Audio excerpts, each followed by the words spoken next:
मध्य प्रदेश में कमलनाथ सरकार की सत्ता से विदाई और शिवराज सरकार के गठन को आज 100 दिन पूरे हो गए।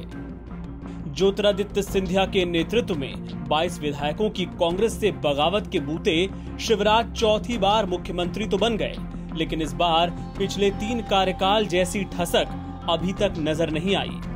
तमाम समीकरणों को साधने में शिवराज कुछ ऐसे उलझे हुए हैं कि 100 दिन बीतने के बाद भी उनके पास पूरा मंत्रिमंडल नहीं है। शिवराज ने 1 महीने तक तो बिना मंत्रियों के ही सरकार चलाई और 1 महीने बाद मिनी कैबिनेट का गठन किया। इसके बाद मंत्रिमंडल का विस्तार होना था, जो लगातार किसी न किसी वजह से टलता चला गया। कोरोना के बढ़ते संक्रमण की चुनौती भी इसके आड़े आई।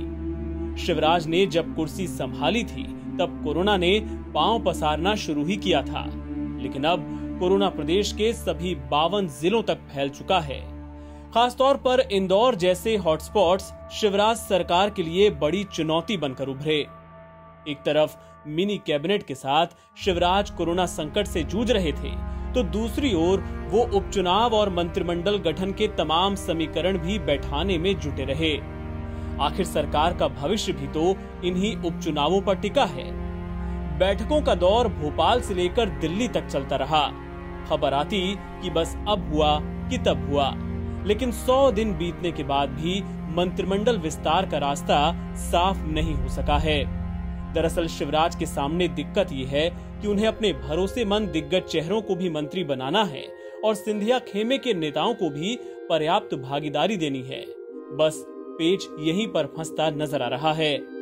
बहरहाल शिवराज सरकार के 100 दिनों के कार्यकाल की बड़ी बातों का जिक्र करें तो हाल में हुई अफसरशाहों की ट्रांसफर पोस्टिंग, हनी ट्रैप के आरोपी की गिरफ्तारी, जमीन माफिया के खिलाफ की गई कार्रवाई, गेहूं खरीदी का रिकॉर्ड और किसानों को दी गई सहूलियतें सुर्खियों में बनी रहीं।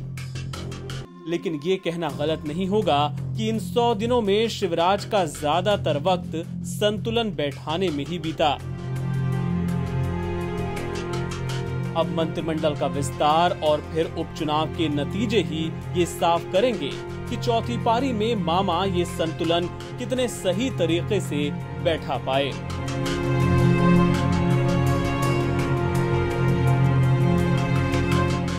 NBT ऑनलाइन की रिपोर्ट।